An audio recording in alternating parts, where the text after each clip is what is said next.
drink. By the way, how's your law and ethics class coming along? I passed.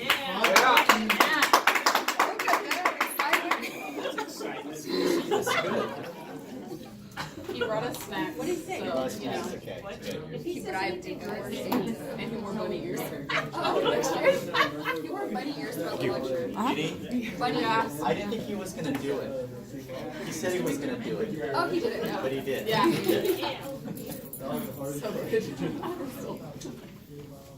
Are you kind of getting used to his sense of humor? He's so nice. He's hilarious. He's so nice. Nice. He was more lax yesterday Was he? than last week. Good.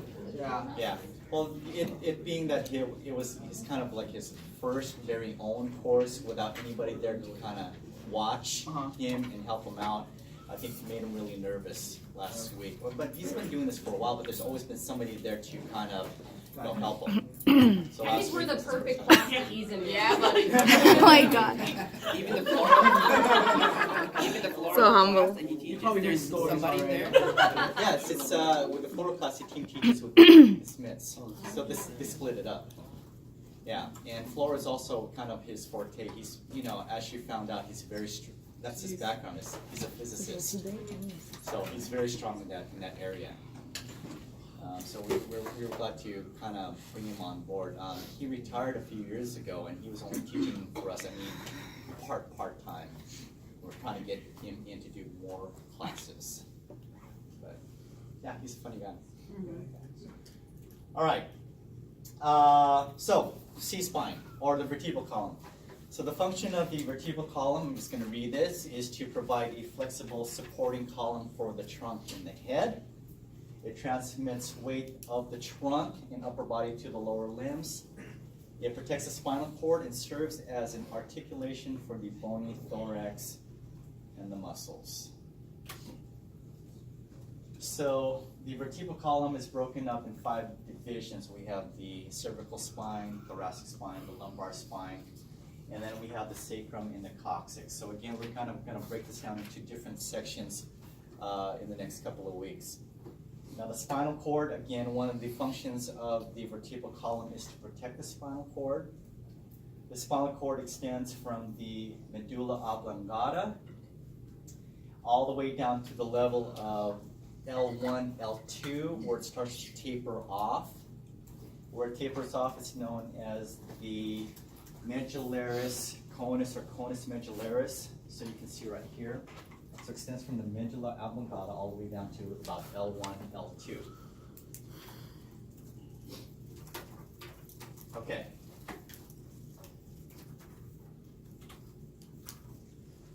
So the spinal column has 2 types of curves.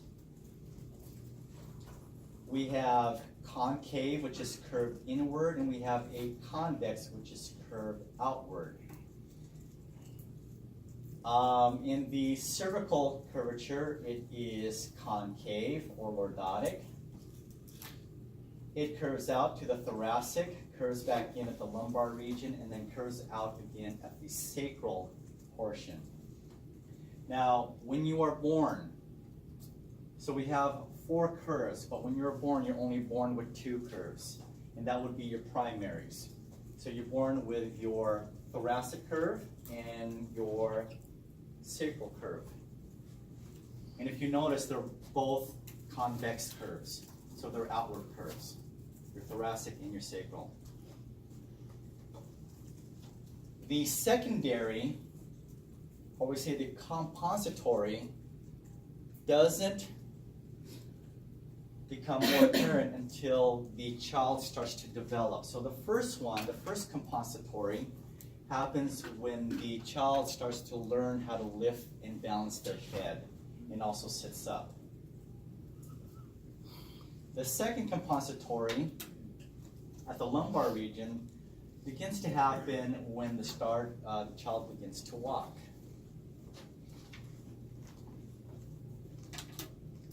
Okay?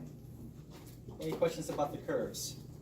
Any questions about concavity and convexity? Yes. So when you say concave or convex, you're looking particularly towards the back of the body, towards So posterior we're part, right? We're talking anterior or posterior. So if we're saying concave is going concave is going inward.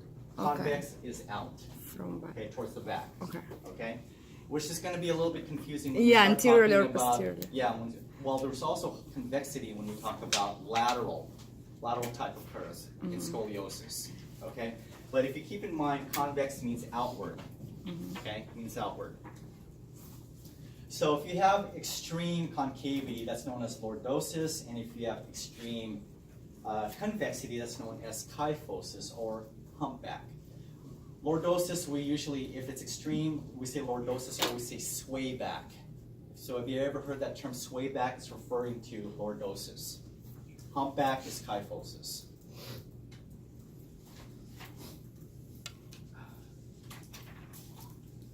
Oh, it's right here. Okay?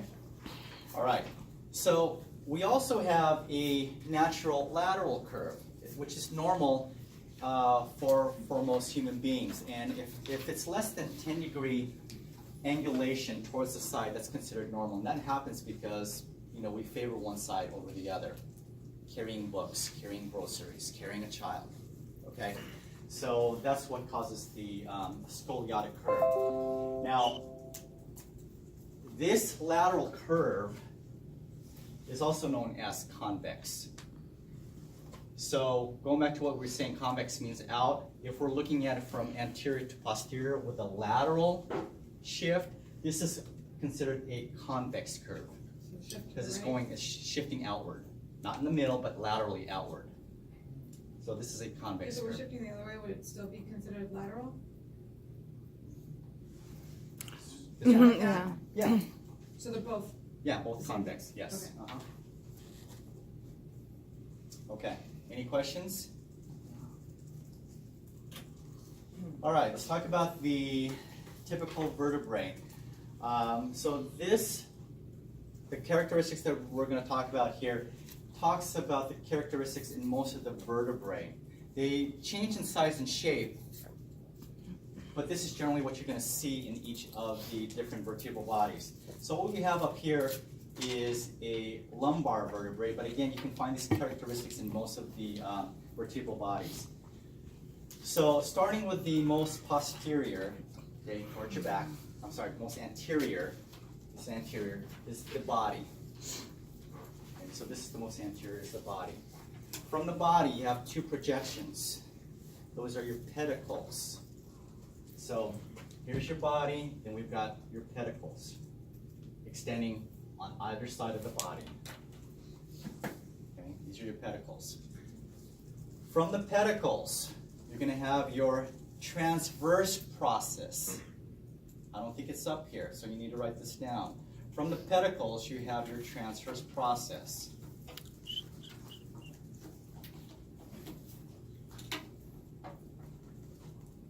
Okay, this is your transverse process. Okay, from the transverse process, it's going to form the lamina.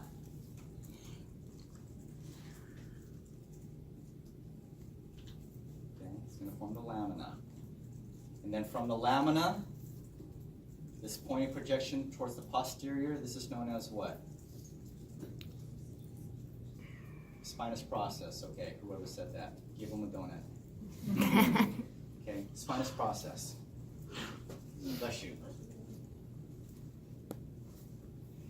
The vertebral arch, this area right here, is formed by the pedicles and the lamina. It forms the arch. And within that arch is the vertebral foramen.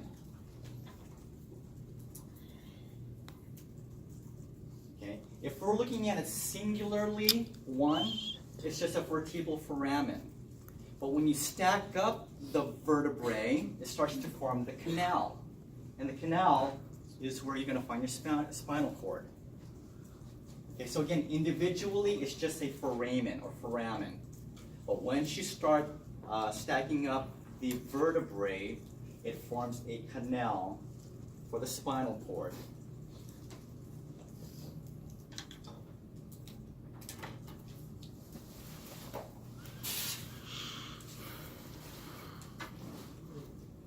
Gosh, I don't know if it's hot or cold in here. keeps changing. All right, any questions?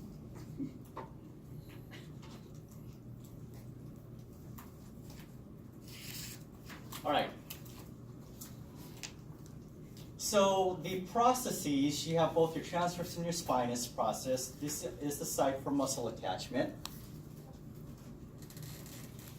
Then if we look over here on the lateral view of a typical vertebrae, again, you see the body. Off the body comes the pedicle. Off the pedicle comes the transverse process. Okay? Then they're going to join to form the lamina. And then here we have the spinous process. What we're not seeing here on this view, but we can see on that view, are the articulating processes of the vertebrae. The articulating processes. You have a superior and you have an inferior articulating process. Inferior and superior. So if I were to stack another vertebrae on top of this superior would be articulating with what? Inferior of An inferior of another. So an inferior and a superior articulating process forms the zygoapophyseal joint. So the inferior and superior articulating processes forms the zygoapophyseal joints.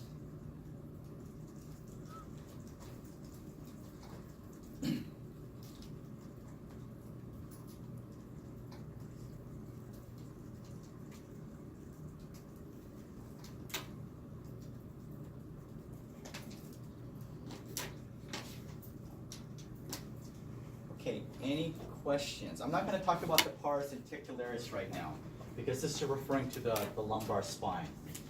So I'm not going to talk about that right now. But any other questions about the rest of the images up there and the labels? Okay, so inferior and superior articulating surfaces forms the zygoapophyseal joints.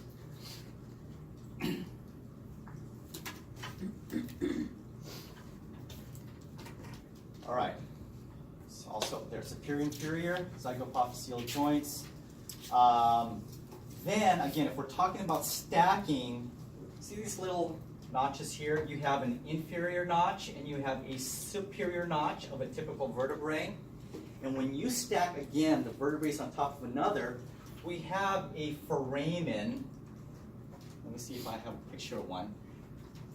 So you have the inferior and superior notches. They form this intervertebral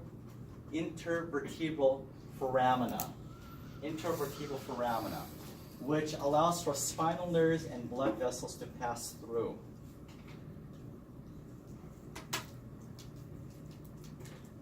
Okay. These two items that we're talking about here, the zygoapophyseal joints and the intervertebral foramina, are key structures that we evaluate in X-rays. The zygoapophyseal joints and the intervertebral foramina are key structures that we evaluate when we're taking X-rays of the vertebral column.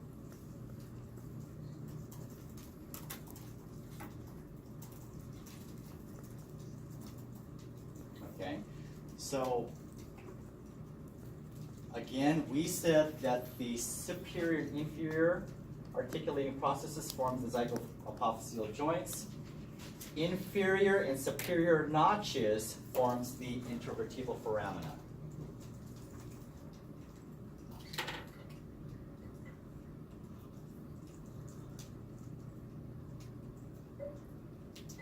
Okay, and then the spaces in between the bodies of the vertebrae forms the intervertebral spaces in between the bodies.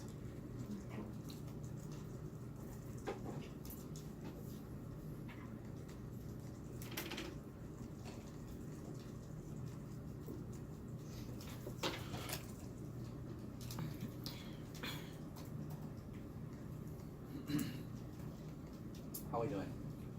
It's getting cold again.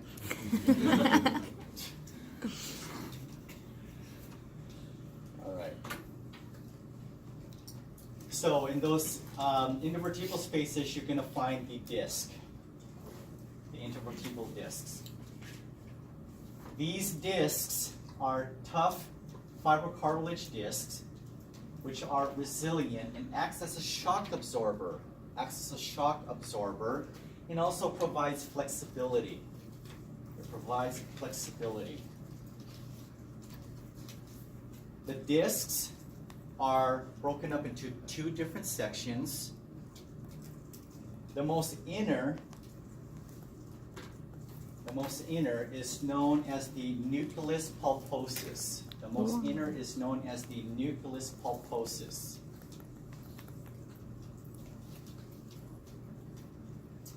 And the outer part of the disc is known as the annulus fibrosus. Annulus fibrosus. Now, there is a condition where this nucleus pulposus goes right through the annulus and pushes up against the spinal cord. Okay? What is it that I'm describing here when the nucleus protrudes through the annulus? Herniated disc. Ooh. Herniated disc, okay? So yeah, it's really not a bad thing, but when it starts pressing up on the spinal cord, okay, now you can have problems. You can either have pain in your extremity or so depending on where this herniated disc is, if it's in your lower lumbar region, then you get pain or numbness in the lower extremity. If it's happening up in the neck area, you may get numbness of your face or even numbness of your extremities as well. So it can either be pain or numbness. Those are your both extremes. So here we have a couple of MRI images. Here we have a herniated or bulging disc. And you see the pulposa protruding right into the spinal cord here. And again, this can cause pain or numbness. And then you see another one here at the neck. Impinging on the spinal cord in the cervical region, and that may also cause some numbness or pain in the region.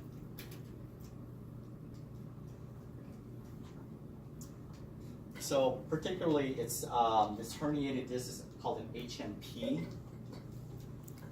which stands for herniated nucleus pulposa. HMP.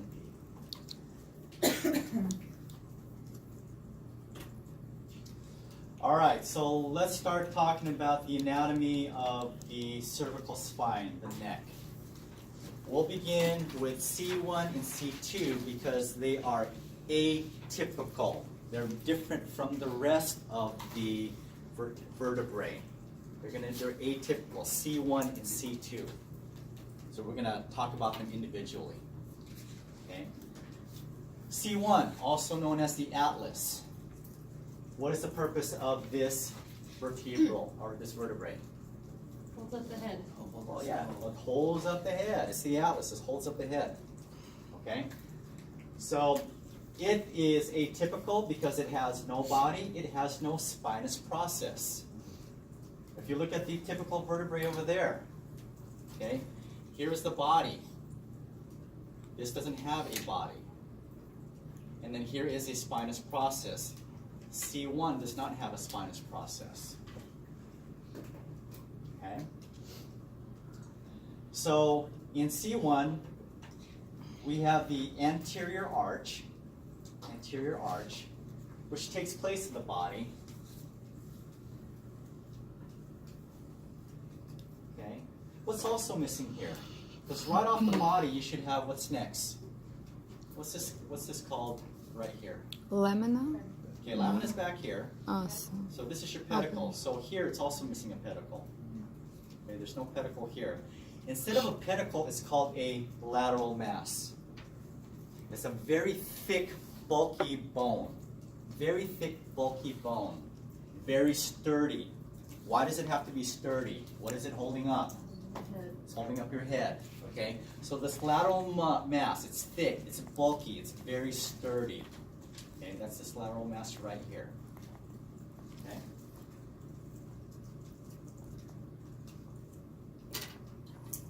Now right off of that, okay, we have the transverse process. And keep note that it has a hole. There is a opening on either side of this transverse process that we'll talk about here in just a little bit. But you don't see one here in the typical vertebrae, but you have one over here. Okay. Now, right off the transverse process, you're going to have the posterior arch. Instead of a lamina, you have the posterior arch, which then leads to this end right here. Again, there is no spinous process. It's just called a posterior tubercle. It's not a process, it's just called a tubercle.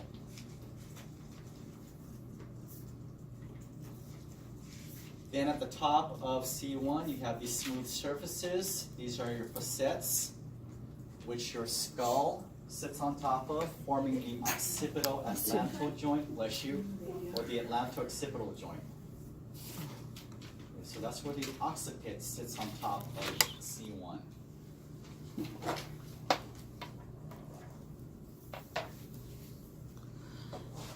question? No, not yet. Okay. All right, any questions about C1? Okay, C2. C2 is the axis. The axis allows for rotation of your head.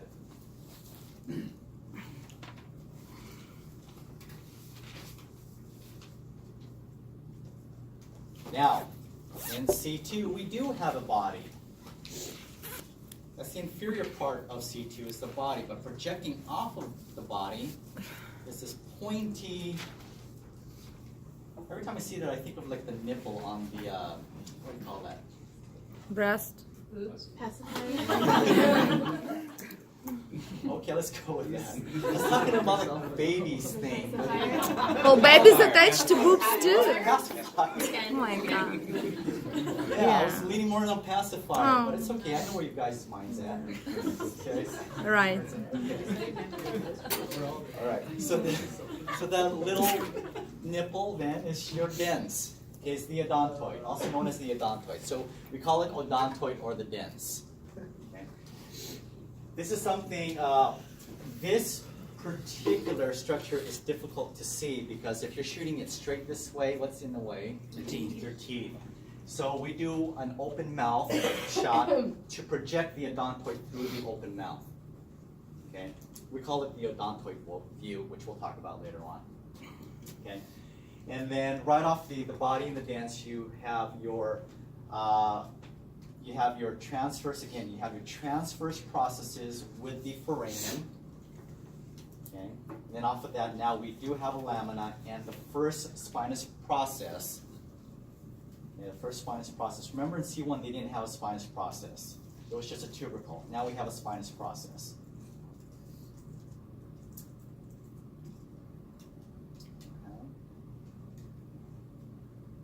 When you have C1 and C2 stacked on top of each other, what do the articulating surfaces form?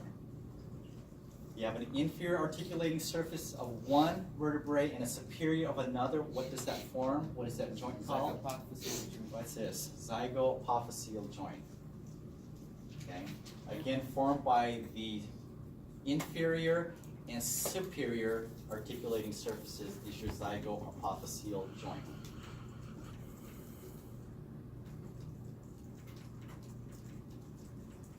Now, these openings on the transverse foramen, that allows way for your vertebral artery and veins and also your nerves. Vertebral artery, veins, and also nerves.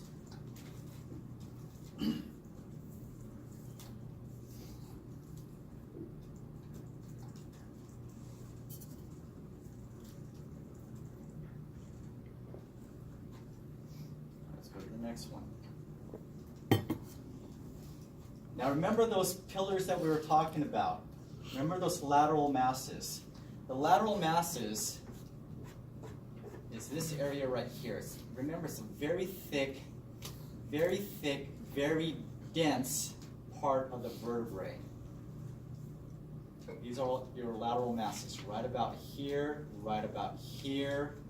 very thick, very dense. So when we stack it up, stack it up. I actually put this picture up here right before I came to class, so you can see it better.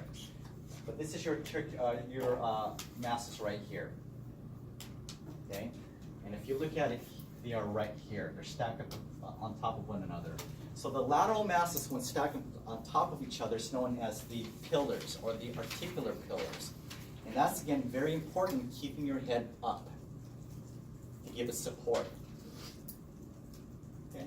And these masses are found between the superior and inferior articulating surfaces of the C-spine. These masses are found in between your superior and inferior articulating surfaces of the C-spine.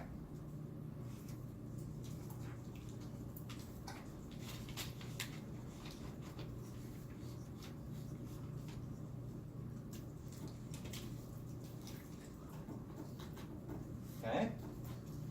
Any questions about the pillars?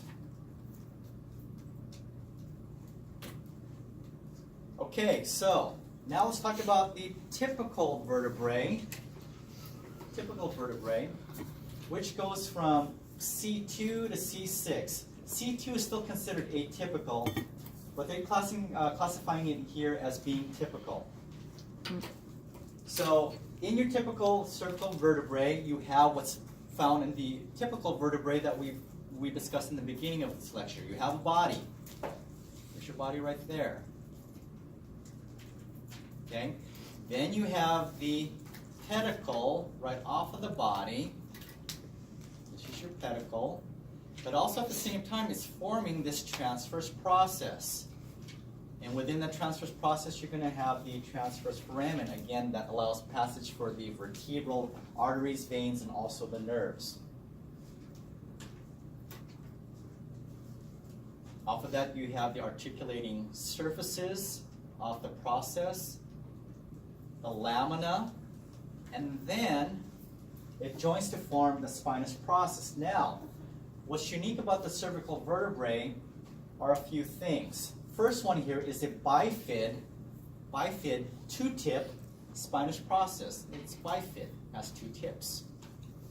So bifid spinous process.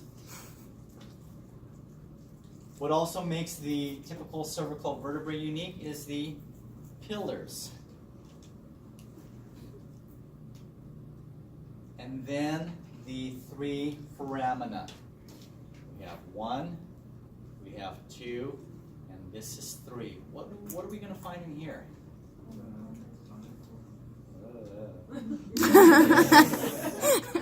Spinal cord?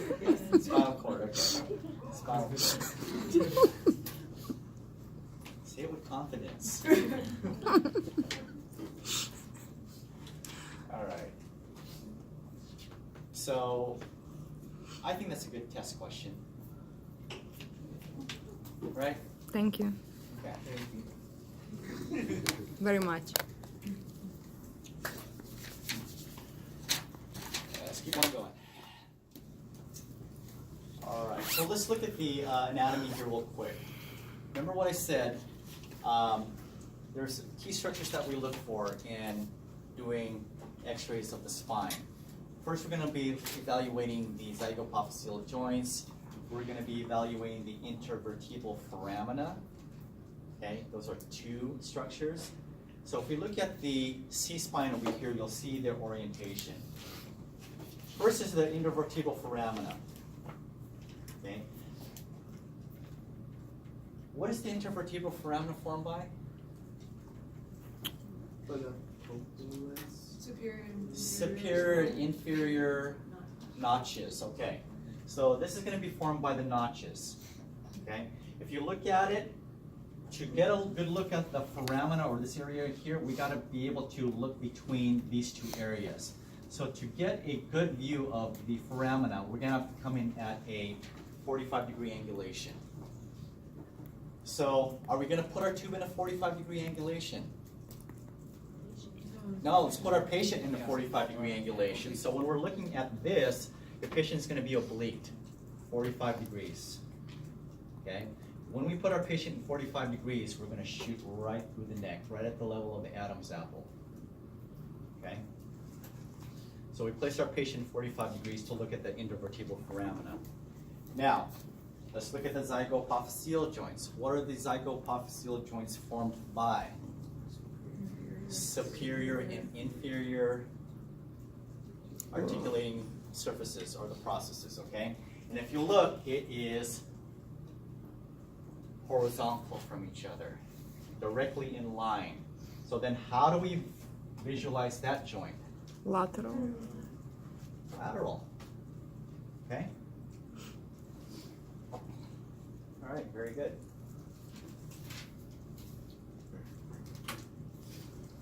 So here is a lateral C-spine. And you see, here let's look at the skeleton.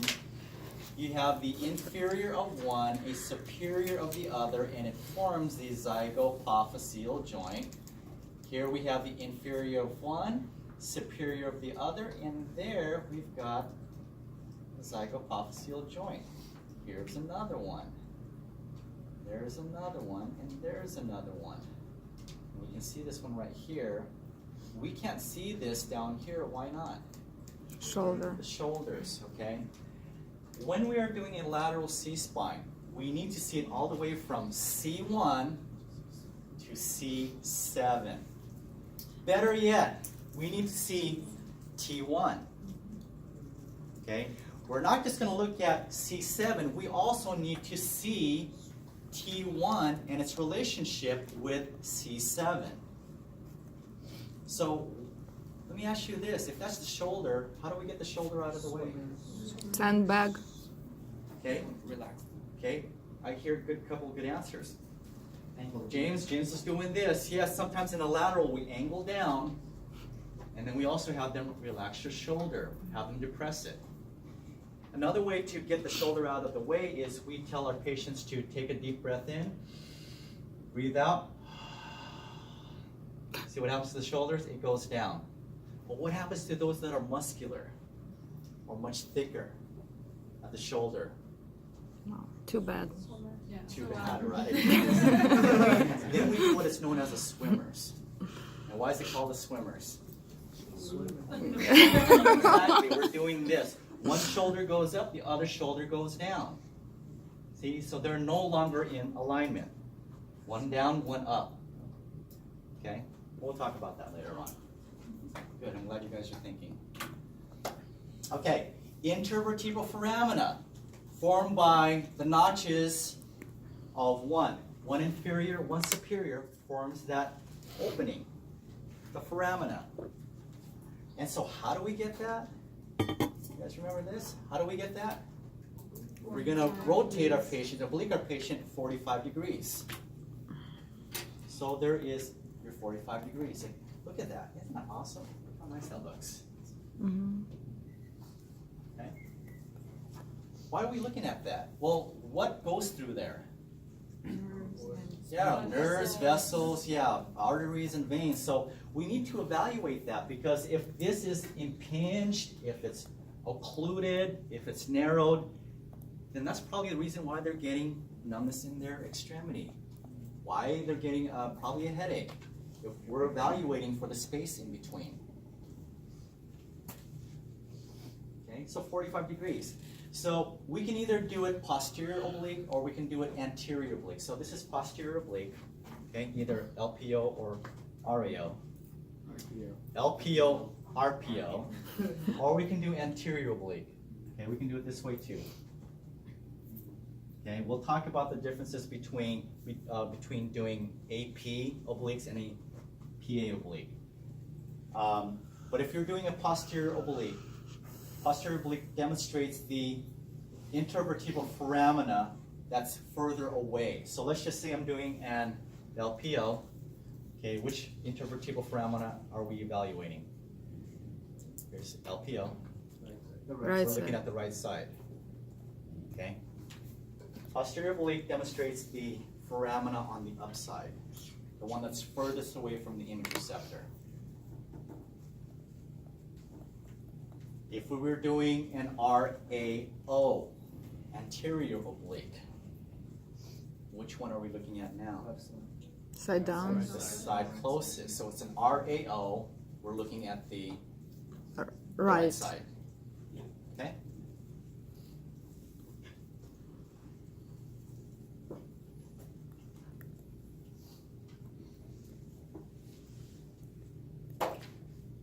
So I got some new kicks. Hey. You've been stretching. Break them up. I got some new kicks. So they came in the mail yesterday. I got them directly from Asics. Asics are my favorite shoes. Anyways, when I bought them, I thought they were black.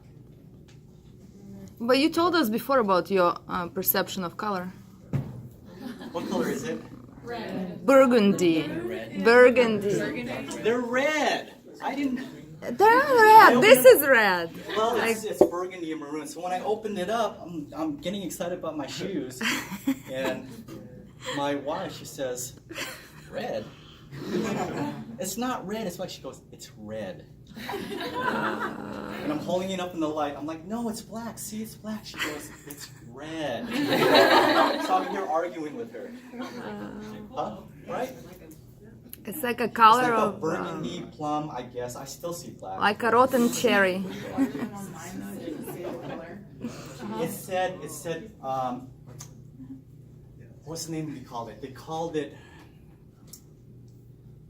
Royal, I think they called it Royal, it was Royal something. It didn't say black, it didn't say red, it was like a Royal something. It wasn't Royal Blue.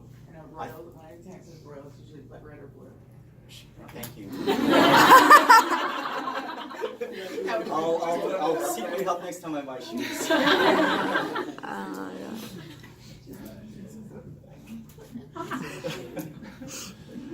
All right.